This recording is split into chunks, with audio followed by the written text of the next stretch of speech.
Let's really talk about mood. Because if you have an honest discussion, Catherine, about mood, you're going to find out if you really ask people, how's your mood? Sometimes people say it's just fine, but there are millions and millions and millions of people for whom mood is a massive issue. And it can be in the domain of irritability, it can be in the domain of sadness, but people can have pervasively low mood that haunts them. And it can come up with the change of seasons, either direction, by the way. Some people don't do as well during the spring and summer. It can happen during the winter. But the bottom line is there's so many factors that affect mood. And people should be looking to optimize, I believe, their moods just the way that you would optimize your physical well being.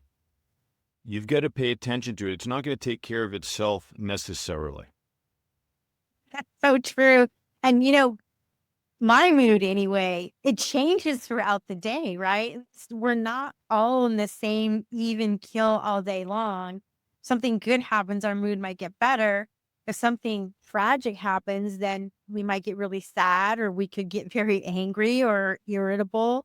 So I think people needs to pay attention during the day as we go through these altered states. That's normal. But I think what happens, and you, having been a psychiatrist for so many years, understand this much better than I do. I only have me as an example. But, when we go into low mood constantly, that's when we really begin to worry. I'm very interested in these millions of people, by the way, for whom the diagnosis, if you were to diagnose them with major depression, you'd be wrong. Right. So major depression's different. That's a whole set of signs and symptoms. Lack of concentration, low self-esteem, difficulty sleeping often, changes in appetite. Many things can change with major depression. But I think the people who don't get enough attention really are people who would say, yeah, I don't have all those things. I don't have major depression. I don't have bipolar disorder. I have an issue with my mood. My mood is low. And part of the issue, of course, can relate to your life story. Isn't always simply a chemical or biochemical or neurochemical issue. Your story is going to impact your mood. I think in an age of science and AI, too frequently, we're all too ready to say, well, it must be just chemical. Well, one of the reasons that we have come up with supplements, and one of them called For Better Mood, the number 4 Better Mood. Why? Because natural supplements can elevate your mood or can stabilize your mood. That's important. But also paying attention to your life story is tremendously important, because if you're not doing the work you love, for instance, or you're in a relationship that isn't true to you, or where your needs aren't getting met, it would be irrational to be in a great mood. That wouldn't be right. So we're really talking about the people who would say, when I look at my life, I can't find necessarily the source of this pervasive sense of sadness or irritability or even anxious mood. And I think it might be due to something physiological that I could adjust with a supplement, because if you don't have major depression, you don't need a medicine. Certainly, if you don't have major depression or anxiety or a medical diagnosis, then supplements such as For Better Mood, which, as you mentioned, you can find at forbettermood.com, is one thing that can help. The other things that can help just, on a daily basis that we need to be doing is getting the right sleep, right? If you have poor sleep, there's studies that show that serotonin, the amount of serotonin that's being made in the body decreases by about 30%. And also, if you're not eating right, nutrition can also decrease these serotonin levels in the gut. And we all talk about the gut brain axis. And so you've got to be eating right, you've got to be sleeping right. But if you're under a lot of stress, you can't replenish those serotonin levels fast enough. A supplement may be able to help. One other thing that I I actually find really interesting, and I do it when I need to lift my mood, is listen to music, because music can actually enhance your mood. If it's your favorite music, now, if it's music that you don't like, you may get very irritated Your or favorite angry. music? What's your I'm favorite? like all kinds of music. So I like country, I like jazz, I like musicals, just songs that are from great musicals. How about you? Wait. I'm guessing that you're gonna say jazz. I do like jazz, but I also like rock music, and it depends what my mood is, what I want to listen to, of course, right? But it is interesting that something that you'd say, well, how is the music affecting my mood? Well, we're affected by innumerable things. And one of the things that we're affected by, even if you were to say, I like my relationship, I think it's very good. My career is what I want it to be. We are all living in a really strange time. We're interacting. Nobody ever did a study. Nobody ever said, well, what will the implications be of meeting people repeatedly on screens and texting as much as we do and using artificial intelligence that can replace the use of your brain. You're using your brain, but not the same way if you're not doing the writing yourself or the thinking yourself. So there are all of these influences that are quite different now. And it could be that, well, I believe it will be that more and more and more people need help sustaining their mood and feeling okay, because just living life now is much more complex. It isn't really possible unless you make a firm decision to not interact with as much technology as the next guy.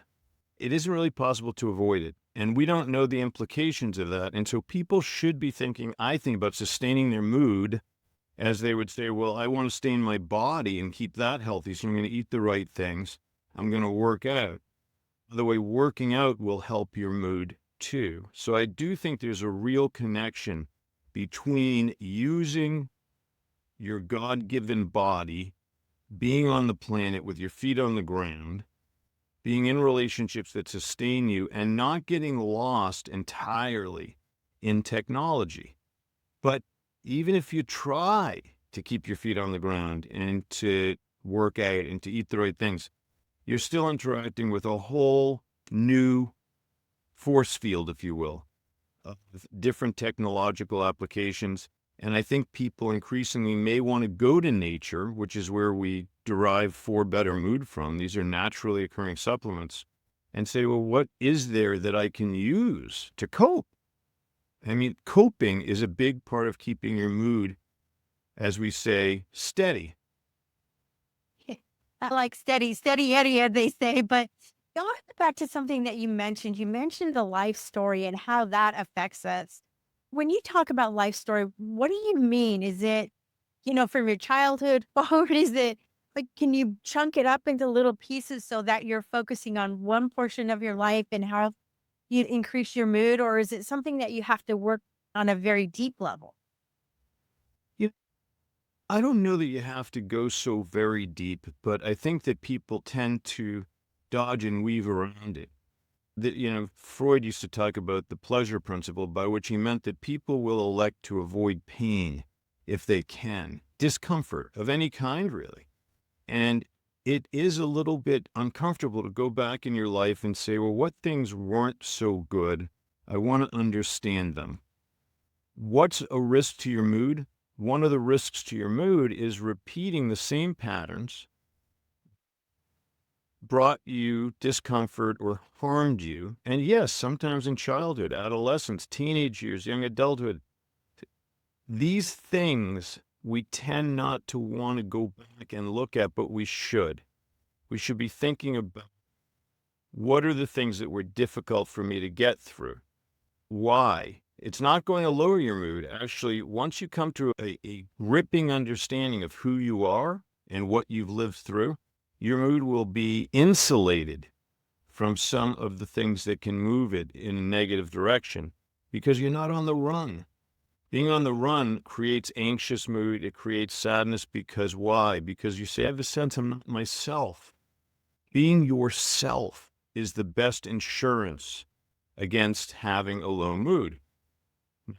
There are some people who, for physiological reasons or other reasons, they tend toward being morose, low mood, or irritable.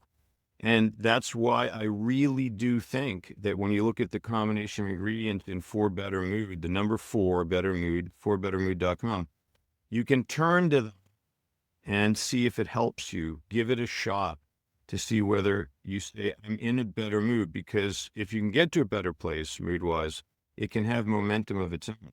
It can keep Yeah. going because you're finally clicking.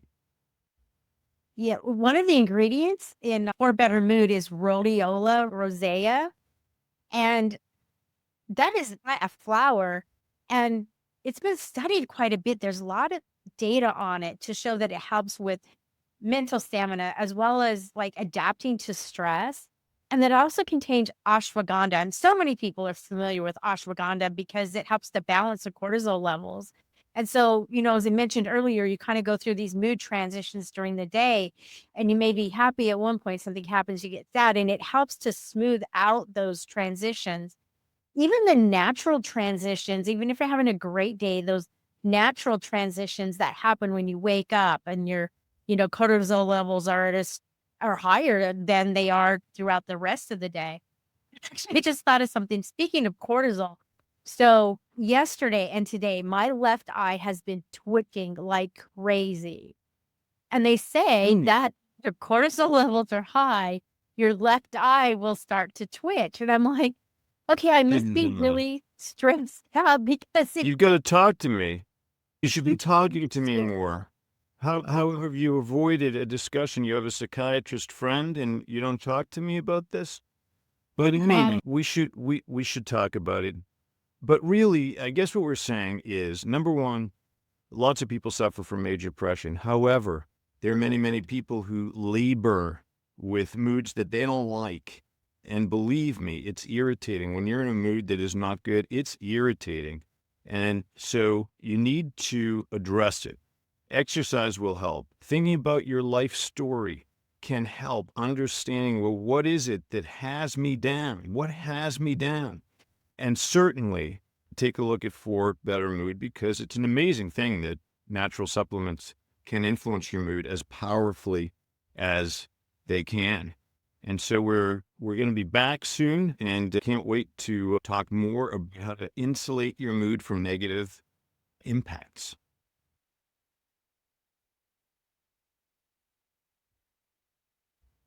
Welcome back to Feel Amazing Daily with me, Dr. Keith Ablow, and I'm Kathy Munoz.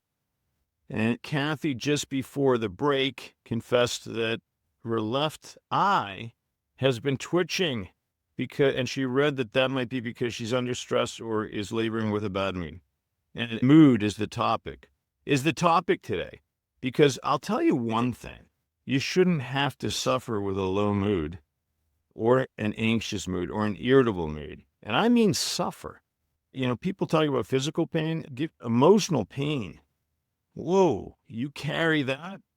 It's like it wrenches you out of the driver's seat of your own life. And I like putting people back in the driver's seat. And when you're at your best mood-wise, you can operate. Literally, you can dodge and weave around the things you need to. You can enjoy your life. You should be optimizing your mood naturally. Do you agree? Absolutely. But when people think of mood, I mean, you think of a bad mood, a poor mood. But I think it encompasses more than just quote unquote mood. Like it's stress, right? It's the things that make your jaw clamp down and you start grinding your teeth. It's stress. It's being unhappy as well as being happy. So it's not just when we think about mood, just, oh, I'm in a low mood or I'm in a bad mood. It's all these other things that the word mood encompasses. Absolutely. And it's easy to put a label on things. Say I'm in a bad mood. What is it meant by bad? First of all, you should define it. Are you anxious? Are you irritable? Are you sad? What do you mean by bad? Because getting specific really helps. And then you can start drilling down and saying, well, wait a second. If I'm in an anxious mood, what is it that I'm concerned about? What do I think is going to unfold that's so negative? That's tremendously important to think through. And it might be quite irrational in a way.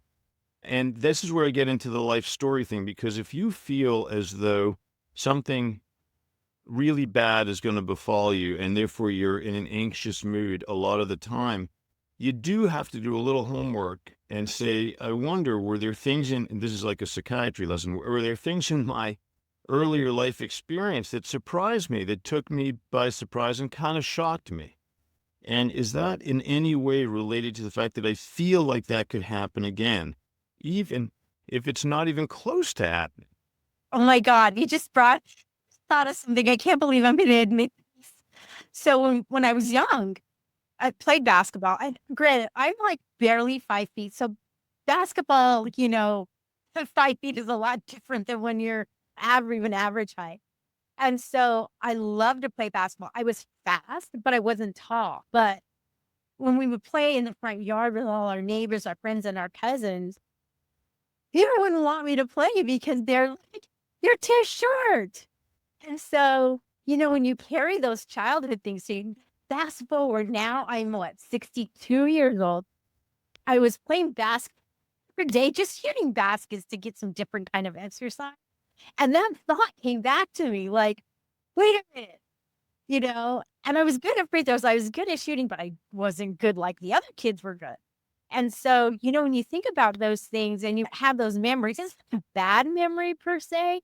It's just something that was part of my life story that kind of brought up some stuff like, well, forgot about that. Yeah. And well, this is very instructive for people because we do forget about these things. That's the nature of living a life story. You record and keep reviewing every minute. That's why people will sometimes be in my office and they'll be like, oh my, are you kidding me? The thing that I lived through back at 11 or 15, that is explaining what's happening now. And the answer can be now. That doesn't mean that you can't use a little help.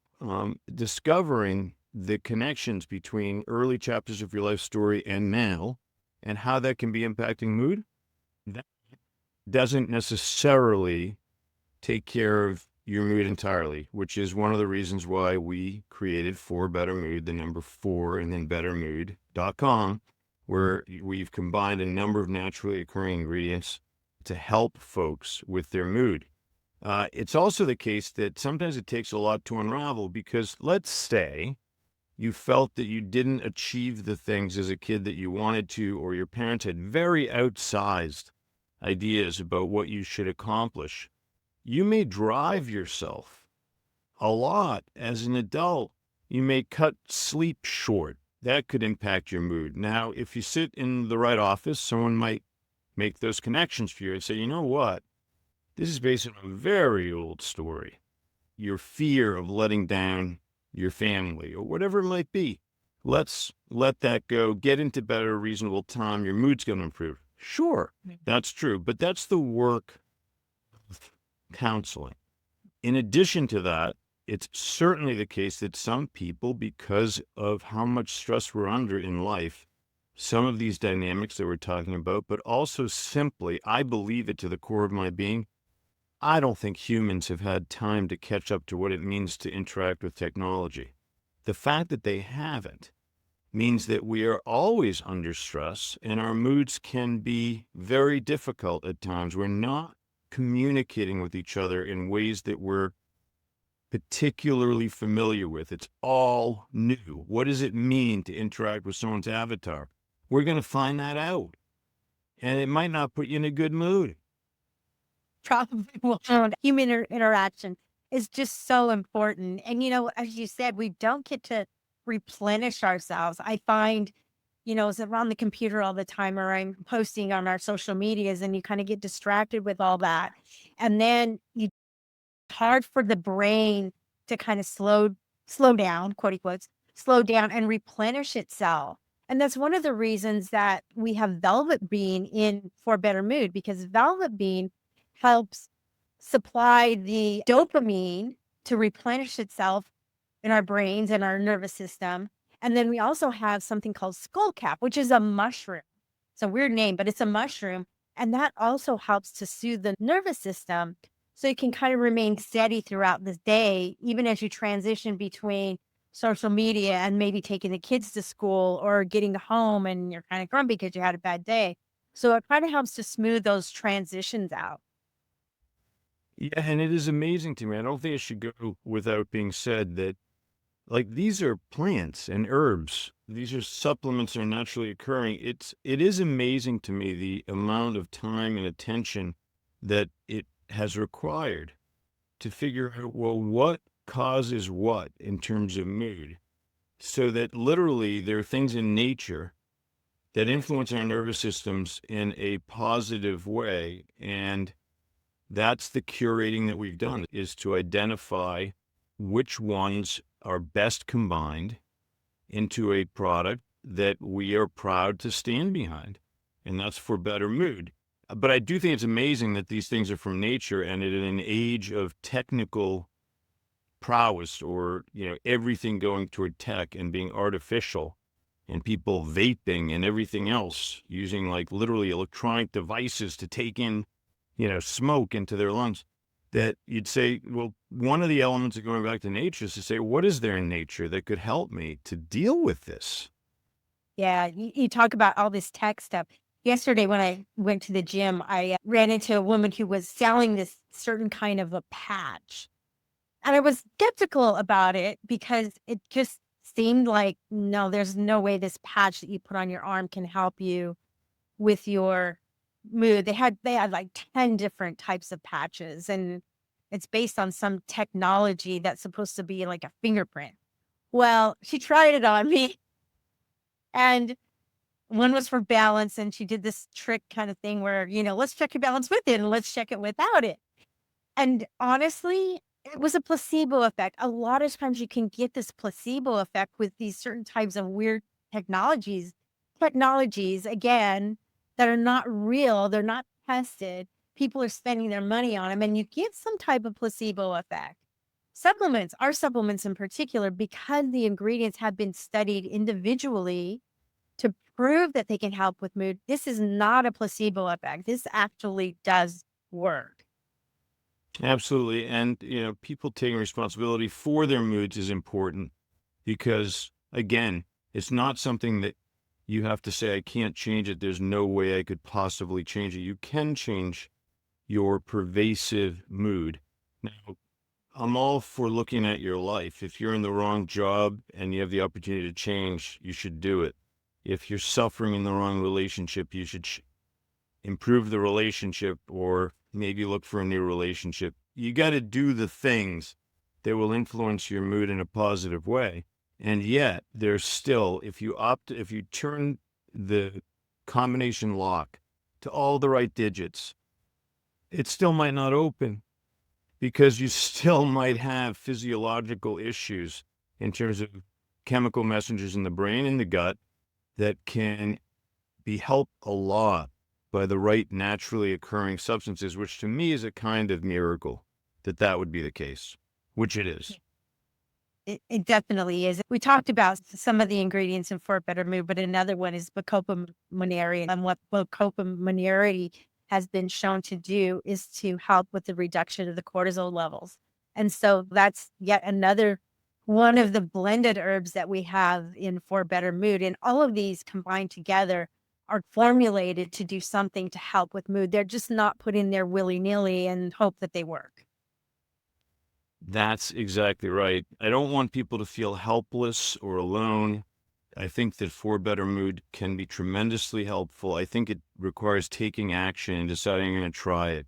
In some ways, you're not going to know. That's the other mystery about mood, is you're not going to know whether your mood was off. You may have a quiet suspicion about it, but you're not going to necessarily know until you try something that might help you with your mood, your irritability, your low mood, or even your anxious mood. And so I think we want to encourage people to figure out their lives, of course. We want people to figure out, well, what could be impacting my mood negatively? And we want people to try, I'll say it, try For Better Mood, the number 4bettermood.com is the website, because you're not going to know whether your mood is not optimal until you try something safe to shift it in a positive direction. And of course, we always tell people to visit feelamazingdaily.com, because we have so many pieces and articles about holistic health topics and natural remedies for things. And we always wish people to feel amazing daily every day. This program is for educational and informational purposes only and is not medical advice. Consult a healthcare provider before adding supplements to your diet. These statements have not been evaluated by the Food and Drug Administration. The products discussed are not intended to diagnose, treat, cure, or prevent any disease.